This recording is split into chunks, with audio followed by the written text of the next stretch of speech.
Hello நண்பா, நம்ம கையில் வந்து பார்த்திங்கன்னா 2025க்கான கிளாமர் 125 வந்து இருக்குது. ஸோ இந்த வெர்ஷன்ஸில் இருக்கக்கூடிய ஒரு புது மாற்றங்கள் என்ன அப்படிங்கிறத இந்த வீடியோவில் நம்ம வந்து பார்க்க போகிறோம்.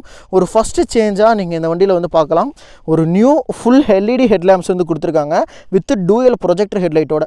ஃப்ரண்ட்டில் வந்து பார்த்திங்கன்னா 2 ப்ரொஜெக்டர்ஸ் இருக்கும். அந்த ஹச் ஷேப்பில் வந்து பார்த்திங்கன்னா ஒரு டிஆர்எல்ஸ் வந்து ஆட் பண்ணி கொடுத்துருக்காங்க. இது ஒரு பெஸ்ட்டு சேஞ்சுன்னு நான் சொல்லுவேன்.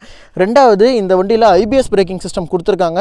அதுக்கு ரிசர்வையர் ரியர்லேருந்து வர மாதிரி ஒரு டெக்னாலஜி கொடுத்துருக்காங்க. இதுவுமே நல்லா இருக்குது. அண்ட் இன்னொரு சேஞ்சஸ் அப்படின்னு பார்த்தீங்கன்னா, அந்த ரியரோட லைட் செக்மெண்ட் உங்களுக்கு இதுக்கு முன்னாடி வேறு மாதிரி செட்டப் இருந்திருக்கும். பட் இதில் வந்து பார்த்திங்கன்னா ஹச் ஷேப்பில் ஹாலஜன் லைட் வந்து கொடுத்துருக்காங்க.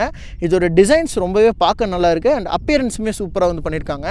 அண்ட் இதோட 4th சேஞ்சஸ் அப்படின்னு பார்க்கும்போது, இந்த ஹெட்லைட் டிசைன் அதே மாதிரி அந்த லேம்ப்ஸ் வந்து மாற்றிருக்காங்க இல்லையா, அதே மாதிரி இதோட சுவிட்சோட குவாலிட்டி எல்லாமே சேஞ்ச் பண்ணிட்டாங்க. இதில் எல்லாமே நியூ சுவிட்ச் வந்து வருது. இதுக்கப்புறம் வரக்கூடிய மாடலையும் இந்த சுவிட்ச் டைப் தாங்க வரும்.